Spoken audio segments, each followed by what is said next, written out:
हमारे सभी प्यारे प्यारे स्टूडेंट्स को हमारा प्यार भरा नमस्कार। आज हम आपके लिए ऑर्गेनिक केमिस्ट्री का लेक्चर नंबर 18 लेकर के आए हैं, जिसमें बात करेंगे अनुनाद संरचनाओं के स्थायित्व के बारे में।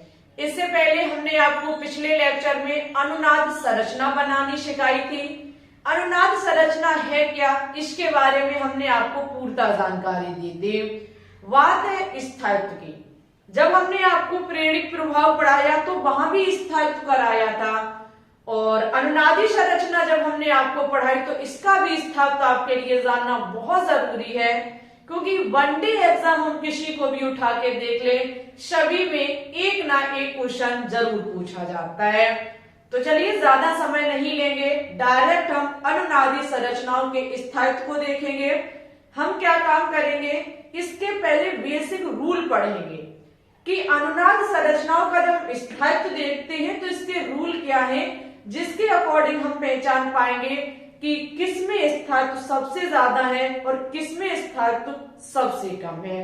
ओके, तो उठा लीजिए कॉपी पेन। जैसे जैसे हम चीजों को यहाँ पढ़ाते चले, मेरे साथ कॉपी में नोट डाउन करते रहिएगा। ओके, देखेंगे अनुनाद संरचनाओं का स्थायित्व।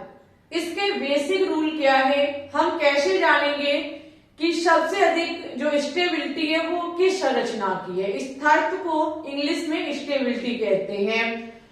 तो ये है क्या, हम कैसे पहचानेंगे। और सही बात तो ये है कि सबसे ज्यादा क्वेश्चन इसी से पूछे जाते हैं।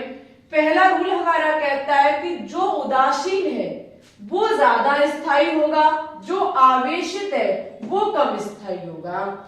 सपोज दैट आपको एग्जाम में क्या काम होगा, हेडिंग डली होगी कि निम्न में से बताइए सबसे ज्यादा कौन सी अनुनादी संरचना स्थायित्व रखती है, या फिर सबसे अधिक कौन सी अनुनादी संरचना स्थायी है। ठीक है, आपको 4 विकल्प दिए जाएंगे, 4 ऑप्शन दिए जाएंगे, जिसमें से सबसे पहले आपको देखना है कि कोई ऐसी संरचना तो नहीं है जो उदासीन है, जिस पर कोई चार्ज नहीं, कोई लोन पेयर नहीं, कोई मुक्त मूलक नहीं, कुछ भी नहीं, बिल्कुल उदासीन है, तो वो हमारी अधिक स्थायी होगी। ठीक है, किसकी अपेक्षा, आवेशित अनुनादी संरचना की अपेक्षा। ठीक है, आपको सबसे पहले उन 4 ऑप्शन में ये देखना होगा कि कोई ऐसी संरचना जो आवेशित नहीं है, उदासीन है। अगर उदासीन है तो वो सबसे ज्यादा हमारी स्टेबिलिटी रखेगी, स्थायित्व या फिर कहें तो स्थायी होगी। सेकंड पॉइंट कहता है कि जिस संरचना में अधिक पाई बॉन्ड होंगे उसका स्थायित्व ज्यादा होगा। सपोज दैट ऐसा भी हो सकता है कि जितनी भी संरचनाएं आपको ऑप्शन में दी जाए वो सारी आवेशित हो, उन पर कोई ना कोई चार्ज जरूर हो। ठीक है, तब हम क्या करेंगे, तो ऐसी स्थिति में आप देखेंगे पाई बॉन्ड की संख्या को, जिसमें पाई बॉन्ड की संख्या सबसे ज्यादा होगी, सबसे अधिक जिसमें पाई बॉन्ड होंगे स्थायित्व उसका सबसे ज्यादा होगा। अब पाई बॉन्ड कैसे हम चेक करेंगे, सभी स्टूडेंट्स को पता है कि जहां सिंगल बॉन्ड होता है वहां एक सिग्मा होता है, जहां डबल बॉन्ड होता है वहां एक सिग्मा और एक पाई बॉन्ड होता है। वहीं पे जहां ट्रिपल बॉन्ड होता है वहां एक सिग्मा और 2 पाई बॉन्ड होते हैं। ठीक है, ये चीज आपको ध्यान में रखनी है। अगर कहीं डबल बॉन्ड है तो वहां एक पाई होगा, और संरचनाओं जब आपको वहां दी जाएंगी तो आपको देखना होगा जिस संरचना में पाई बॉन्ड की संख्या अधिक हो। यहां देखो मैंने दिखा दिया, स्थायित्व समानुपाती है नंबर ऑफ पाई बॉन्ड। जितने पाई बॉन्ड की संख्या बढ़ेगी स्थायित्व उतना ही ज्यादा हमारा बढ़ जाएगा। समानुपाती का चिन्ह हमको बता रहा है कि एक का बढ़ना दूसरे का भी बढ़ना।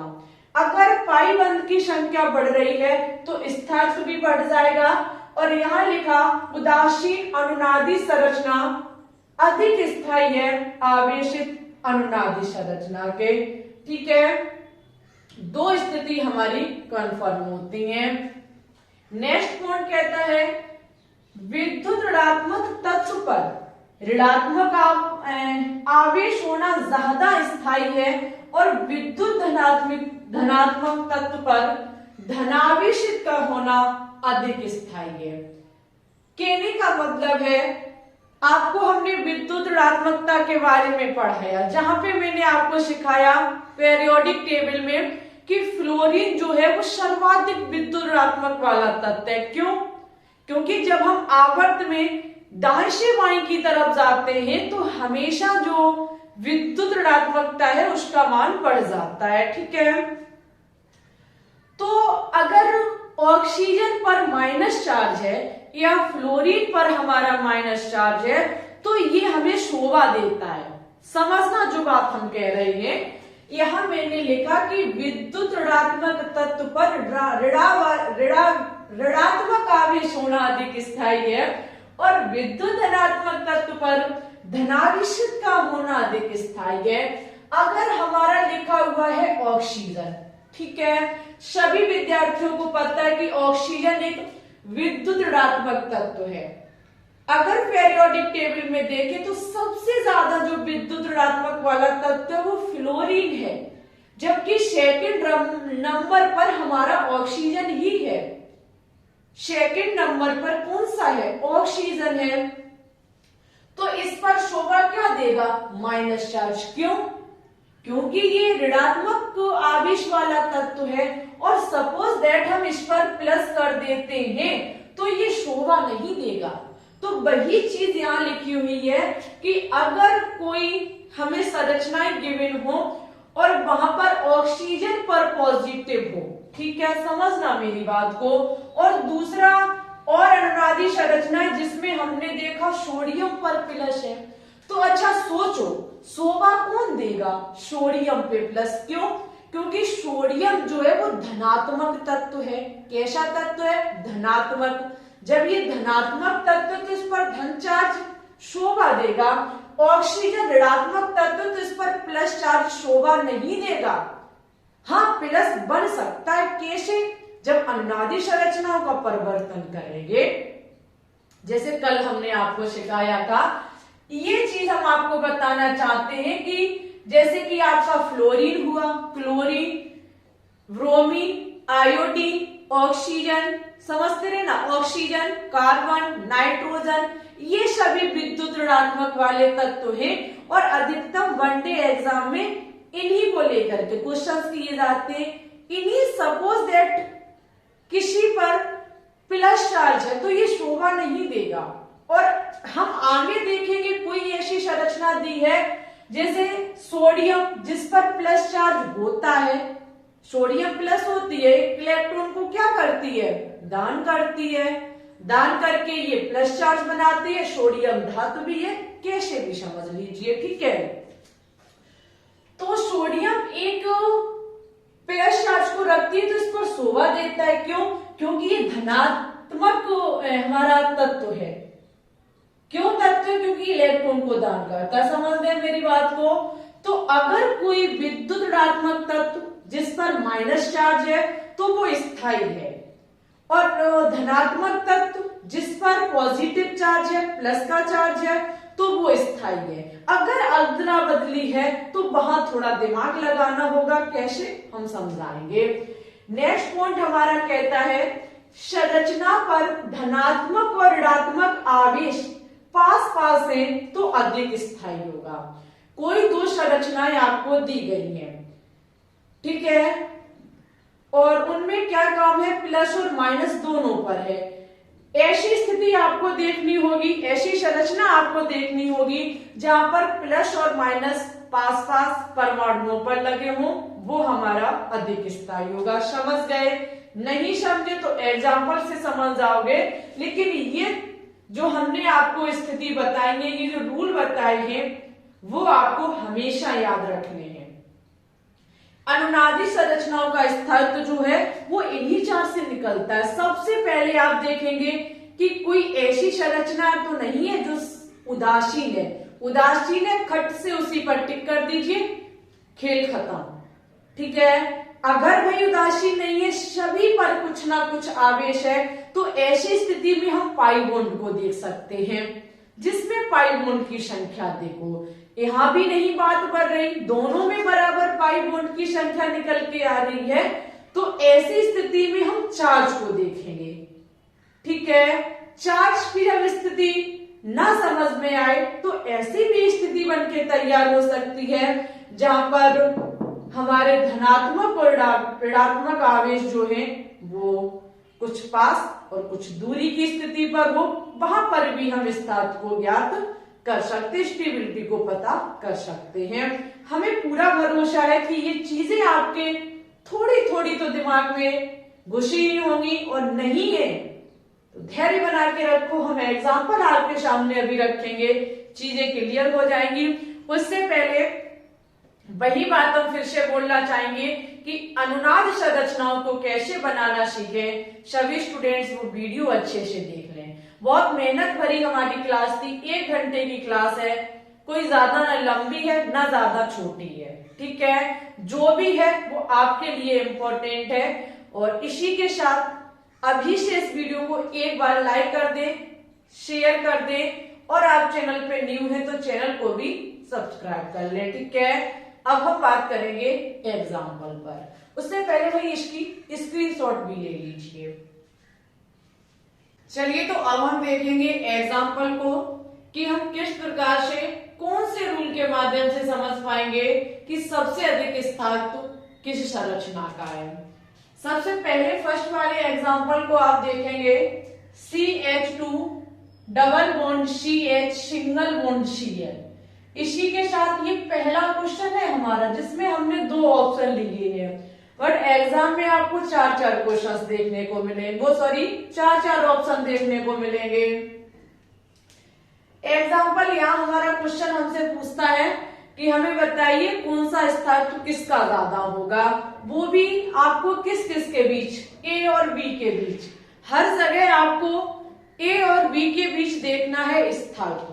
सबसे पहले क्वेश्चन को जब हम देखेंगे तो आप देख सकते हैं कि ये जो हमारा ए संरचना बनी हुई है, इसकी ये अनुनादी संरचना है। पता कैसे? कल की क्लास में आपने सीखा था कि एक स्थान से दूसरे स्थान तक बॉन्ड कैसे जा रहा है, चार्ज कैसे दर से दर शिफ्ट हो रहा है, ये सभी चीजें आपने देखी थी। जैसे कि हम यहाँ पे क्या काम करेंगे, इस वाले बॉन्ड को यहां शिफ्ट कर देंगे। देखना हम समझा रहे हैं, ये वैसे हमने पिछली क्लास में सारी चीजें बता दी, लेकिन एक बार फिर भी समझ लो। इस वाले बॉन्ड को हम क्या करेंगे, यहां शिफ्ट कर देते हैं। जब हम इसको यहां शिफ्ट करेंगे तो यहाँ डबल बॉन्ड हो जाएगा, ठीक है। लेकिन भाई साहब इसने हुआ क्या है, अगर इस बॉन्ड को हम देखें तो इसमें एक इलेक्ट्रॉन इस कार्बन का है और एक इलेक्ट्रॉन इस कार्बन का है। चलो भाई साहब इन्होंने अपने इलेक्ट्रॉन को यहाँ रखा सो रखा, ले इसका भी इलेक्ट्रॉन गया, क्योंकि पूरा बॉन्ड ही यहाँ पे शिफ्ट हुआ है। जब पूरा बॉन्ड शिफ्ट हुआ है तो इस वाले कार्बन पर कौन सा चार्ज आ जाएगा, इस वाले कार्बन पर आएगा पॉजिटिव चार्ज। कौन सा चार्ज आएगा, पॉजिटिव चार्ज। क्यों? क्योंकि इसका एक इलेक्ट्रॉन गया है, जिसका इलेक्ट्रॉन जाता है उस पर प्लस चार्ज आ जाता है। और आगे क्या होगा, इसने अपना इसका तो इलेक्ट्रॉन यहां रख ही गया है, ये वाला एक इलेक्ट्रॉन किधर शिफ्ट हुआ, क्लोरीन की तरफ। कहने का मतलब है क्लोरीन ने एक इलेक्ट्रॉन को ग्रहण किया है, तो इस पर कौन सा चार्ज आएगा, माइनस चार्ज आएगा, ठीक है। इस पर पॉजिटिव, इस पर माइनस चार्ज। पहले उल्टा था लेकिन कोई बात नहीं, सुधार कर लीजिएगा। हम यहाँ पे देखेंगे कि इसकी स्टेबिलिटी अधिक है या फिर इसकी स्टेबिलिटी अधिक है। सभी रूल को हम फॉलो करेंगे, कोई ना कोई सा तो इस पर लागू होगा ही। यहाँ पे आप सबसे पहला रूल हमारा कहता है कि जब हम स्थायित्व को चेक करने जाते हैं तो सबसे पहले हम देखेंगे कोई ऐसी संरचना जो उदासीन हो। आप देखेंगे इस संरचना पर कोई चार्ज नहीं है, जबकि इस संरचना पर प्लस और माइनस दोनों चार्ज है। तो स्थायित्व सबसे ज्यादा किसका हुआ? उदासीन वाले का। किसका ज्यादा हुआ? उदासीन वाले का। तो उदासीन का स्थायित्व अधिक होगा, यानी कि ए संरचना का स्थायित्व अधिक होगा बी संरचना की अपेक्षा। बस ऐसे ही आपको ज्ञात करना, बहुत इजी खेल है ये। वहीं पे हम नेक्स्ट में देखेंगे, यहां आपको ये एक संरचना, एक ये संरचना। सबसे पहला रूल हमारा कहता है कि जब हम स्थायित्व को चेक करने जाते हैं तो हम देखते हैं कोई ऐसा तो नहीं है, कोई ऐसा यौगिक, चाहे हम कहें ऐसी संरचना जो उदासीन प्रकृति की हो। आप देख सकते हैं इस पर कोई चार्ज नहीं है और इस पर माइनस चार्ज है, तो बिल्कुल हम कह सकते हैं कि ए की जो स्थायित्व है या फिर स्थायी जो है वो बी की अपेक्षा अधिक है। ठीक है, तो इस प्रकार से हमारा हो जाएगा। एग्जाम में जब क्वेश्चंस पूछे जाते हैं तो आपको टिक करना होता है कि ए वाला ऑप्शन सही होगा, बी वाला सही होगा, कौन सा सही होगा। लेकिन हम यहाँ पर आपको तुलना करके बता रहे हैं। एक बात और आपसे कहना चाहते हैं कि ये चीजें अगर आप बुक में देखेंगे, चाहे आप क्लास 11th की बुक को देखो चाहे 12th की, तो वहां इस प्रकार से डिफाइन किया गया है।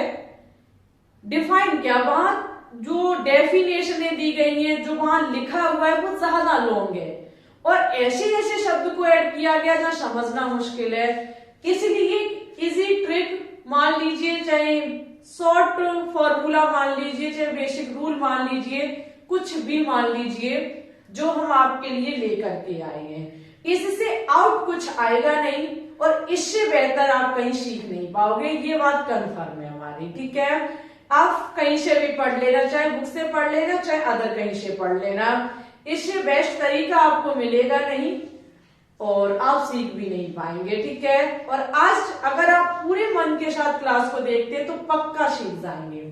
ठीक है, आप सीख गए तो समझ लो कि आपने एक या दो क्वेश्चन अपने एग्जाम के लिए तैयार कर लिए हैं। थर्ड क्वेश्चन हमारा, आपको दो संरचनाएं गिवन है जहां पे पूछा गया है कि किसका स्थायित्व अधिक होगा या फिर कौन सबसे ज्यादा स्थायी होगा। तो पहला रूल हमारा कहता है उदासीनता को देखेंगे, जो उदासीन है वो अधिक स्थायी है। अब हम अगर फर्स्ट वाली को देखेंगे तो इस पर चार्ज प्लस है, दूसरी वाली को देखेंगे तो इस पर भी प्लस चार्ज है, तो हम सेकंड रूल पर जाएंगे। सेकंड रूल हमसे कहता है कि स्टेबिलिटी उसकी ज्यादा है, स्थायित्व उसका ज्यादा है जिसमें पाई बॉन्ड की संख्या अधिक है। आप यहां देखेंगे सिंगल बॉन्ड है और सिंगल बॉन्ड होने पर सिग्मा बंद होता है। आप यहां देखेंगे एक डबल बॉन्ड है, जहां डबल बॉन्ड होता है वहां एक पाई बॉन्ड होता है, यहां कोई डबल बॉन्ड नहीं है, यानी कि पाई बॉन्ड की संख्या कितनी हुई? 0। जबकि इस संरचना में पाई बॉन्ड की संख्या कितनी है? 1। तो स्थायित्व किसका ज्यादा होगा? जिसमें पाई बॉन्ड की संख्या ज्यादा है, यानी कि ए की अपेक्षा बी का स्थायित्व अधिक होगा। ठीक है, हमने पहला रूल फॉलो किया, नहीं हुआ, हमने दूसरा ट्राई मारा तो हो गया। जहां पे हमने पाई बॉन्ड की संख्या को देखा, इसमें पाई बॉन्ड की संख्या है, क्यों? क्योंकि डबल बॉन्ड है। इसमें पाई बॉन्ड की संख्या नहीं है, क्यों? क्योंकि इसमें डबल या ट्रिपल बॉन्ड नहीं है। ठीक है, हम थर्ड को देखेंगे। थर्ड में आपको वही फिर रूल लागू करने हैं। पहले उदासीनता का देखेंगे, यहाँ पर भाई ये आवेशित है, माइनस चार्ज है, ये भी आवेशित है, माइनस चार्ज है। हम दूसरा फॉर्मूला ट्राई मारेंगे। दूसरा फॉर्मूला हमसे कहता है पाई बॉन्ड के बारे में। अब हम देखेंगे यहां एक डबल बॉन्ड है, ठीक है, यहां भी एक डबल बॉन्ड है, यानी कि पाई बॉन्ड की संख्या इसमें भी 1 है और पाई बॉन्ड की संख्या इसमें भी 1 है। तो दूसरा नियम भी हमारा फॉलो नहीं इस पर हो रहा है। हम तीसरे नियम पर जाएंगे। तीसरा नियम हमसे कहता है कि विद्युत ऋणात्मक तत्व पर अगर माइनस चार्ज है तो वो अधिक स्थायी होगा और विद्युत धनात्मक तत्व पर यदि प्लस चार्ज है तो वो अधिक स्थायी होगा। समझे मेरी बात को? वहीं पे आपको कुछ चुनिंदा हमने विद्युत ऋणात्मक तत्व भी बताए, जैसे फ्लोरीन हुआ, क्लोरीन हुआ, bromine, iodine, carbon, nitrogen, oxygen.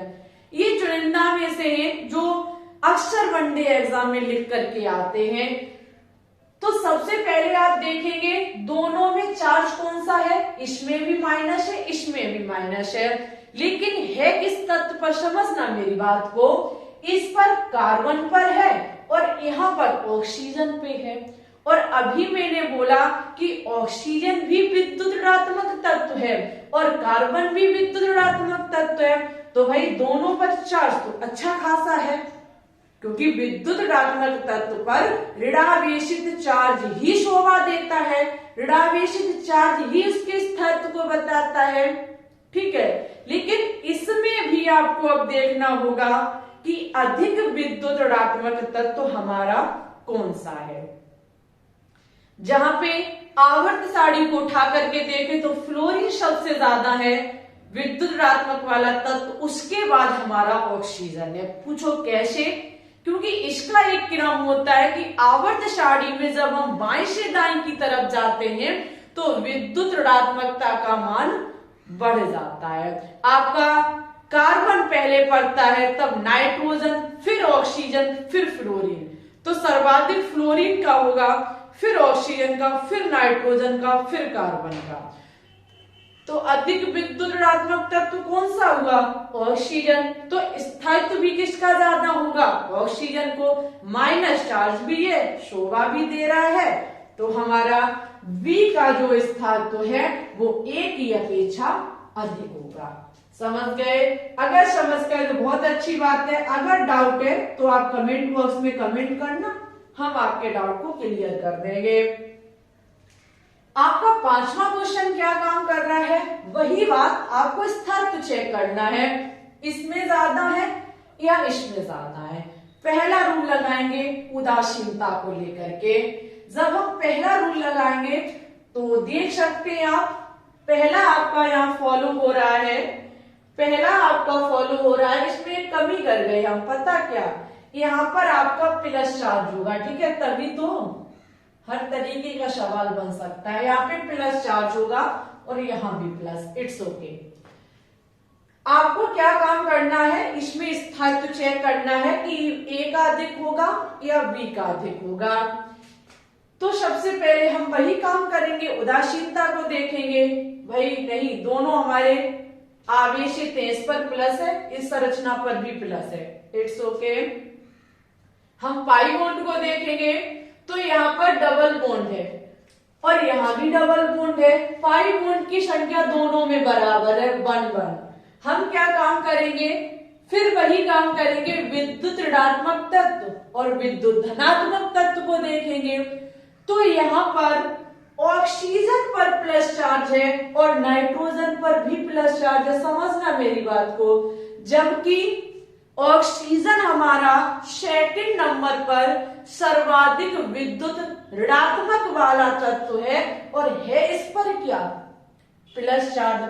सभी को पता है कि नाइट्रोजन भी विद्युत ऋणात्मक वाला तत्व है हमारा। कैसे?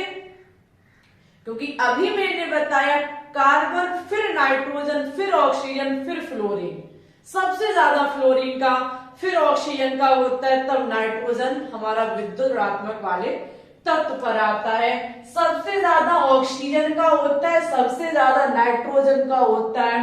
अगर यहाँ माइनस चार्ज होता तो ऑक्सीजन हमारा कैसा हो जाता, अधिक स्थायित्व वाला तत्व हो जाता, ये संरचना हमारी अधिक स्थायित्व वाली हो जाती। लेकिन चार्ज में अंतर तो संरचना का स्थायित्व में भी अंतर हो जाएगा। बेशक यहाँ पे ऑक्सीजन है, चार्ज भी उस पर है, यहाँ नाइट्रोजन पर चार्ज है। हाँ, अगर माइनस होता तो ये वाली हमारी संरचना अधिक स्थायित्व रखती। क्यों रखती? फिर वही बात, क्योंकि ऑक्सीजन पर माइनस चार्ज शोभा देता है, नाइट्रोजन पर भी देता है, लेकिन ऑक्सीजन अधिक विद्युत ऋणात्मक वाला तत्व है, नाइट्रोजन उससे कम है और चार्ज दोनों पर धनात्मक है, तो ठीक विपरीत कर दीजिए, ए की तुलना वी हमारा अधिक स्थायित्व रखेगा। ठीक है, माइनस चार्ज होता तो ये अधिक रखता, वैसे वी रखेगा। हम नेक्स्ट पॉइंट पे बात करेंगे। नेक्स्ट क्वेश्चन नंबर 6, दो संरचनाएं आपको दी गई हैं जहां पे स्थायित्व आपको चेक करना है किसमें अधिक होगा। हम उदासीनता को देखेंगे, दोनों पर प्लस चार्ज है, कट हो रहा है पहला बॉन्ड। सेकंड देखेंगे डबल बॉन्ड में पाई बॉन्ड को देखेंगे 1 2 3 1 2 3, दोनों में पाई बॉन्ड की संख्या बराबर है। जब दोनों पर बराबर है तो भाई हम नहीं कह सकते हैं कि हमारा कौन सा अधिक स्थायित्व है। हम विद्युत ऋणात्मक और विद्युत धनात्मक की तरफ चलेंगे, तो यहाँ हाइड्रोजन पर प्लस, कार्बन पर माइनस, हाइड्रोजन पर प्लस और कार्बन पर माइनस है। यहाँ भी बहुत दिक्कत हो गई, हम नहीं कह पाएंगे कि ए के स्थायित्व अधिक है या फिर बी का स्थायित्व अधिक है। तो लास्ट रूल हमारा कहता है कि ऐसी स्थिति में हम क्या काम करते हैं, ये देखेंगे कि प्लस और माइनस जो चार्ज है, जो तत्व पर, जो संरचना में प्लस माइनस चार्ज है, ये कितनी दूरी पर है। जिसकी दूरी ज्यादा वो कम स्थायित्व रखेगा और जिसकी दूरी कम वो अधिक स्थायित्व रखेगा। यहाँ हम देखेंगे हाइड्रोजन और कार्बन पर जो प्लस माइनस है इसकी दूरी बहुत ज्यादा है। इसकी दूरी अगर हम देखेंगे हाइड्रोजन और कार्बन पर माइनस चार्ज की, तो पास है। जब पास है तो ए की अपेक्षा वी हमारा अधिक स्थायित्व रखेगा। ठीक है, हमारे सभी रूल हमने आपको फॉलो करके दिखाए, एक एक एग्जांपल, एक एक रूल फॉलो किया और चीजों को एक्सप्लेन करके भी बताया कि स्थायित्व आप कैसे चेक कर सकते हैं।